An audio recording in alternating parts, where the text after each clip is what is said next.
Throughout history, wigs were status symbols, hence the term bigwig. One early wig-making technique was to use goat skin to simulate a scalp and then hook hair into it with an embroidery needle. Today, animal skin is no longer used, but some bigwigs still wear hairpieces. These days, your crowning glory could be synthetic, but it can look so real, it'll turn heads. To make a custom wig, a wig master measures the client's head from all angles because heads come in many shapes and sizes. He wraps her head in cellophane, twisting it just under the earlobes.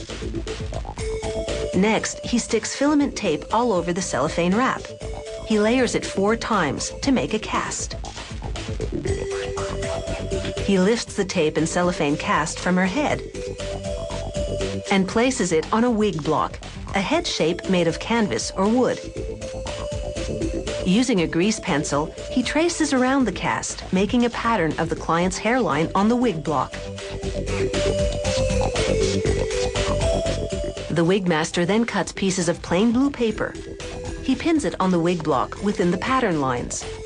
The paper will prevent light from reflecting into his eyes as he works. Now he places a large-sized polyester and cotton lace on the block and cuts it to the penciled outline. He pins a finer lace from front to back, pleating the edges with pins.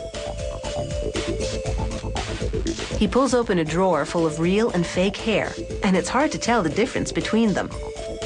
He chooses a tail of synthetic hair labeled Venetian blonde.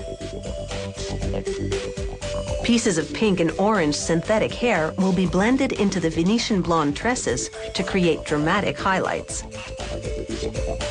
This is the tool for the job. It's a giant comb with rows of sharp steel teeth. It's called a hackle. The wig master places the Venetian blonde synthetic hair between the teeth of the hackle and sets the bright pink and orange locks on top.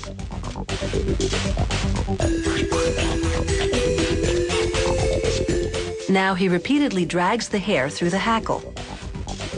He loses some strands in the comb, but those are usually the weaker ones.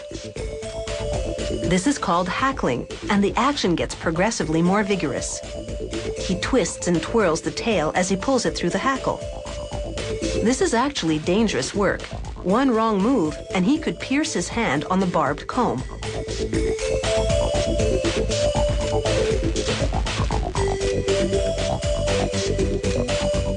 Once the hair is blended, he cuts it in 2. Then he presses the hair into little metal pins on a leather holding card. The pins on a top card interlock with the bottom one.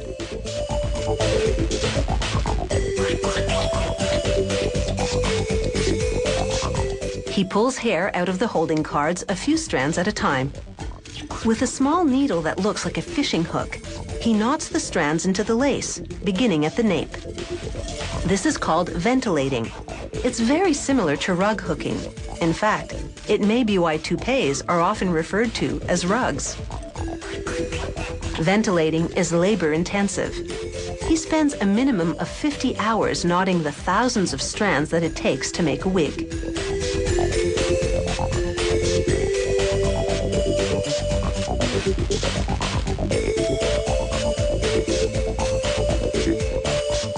Partway into the job, he combs out any tangles and flounces the hair to make sure it moves naturally. Wigs for film and TV are usually made by hand rather than machine because the result is more authentic looking. Because the camera tells all, the wigs need to look as real as possible.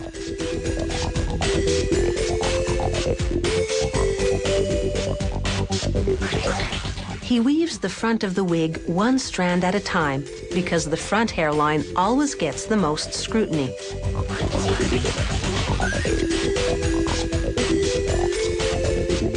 Now it's time for the fitting and the transformation.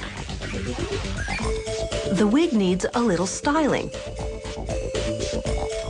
and he trims the ends. He cuts away the extra lace, and voila! She's ready to let her synthetic hair down and get into her new role.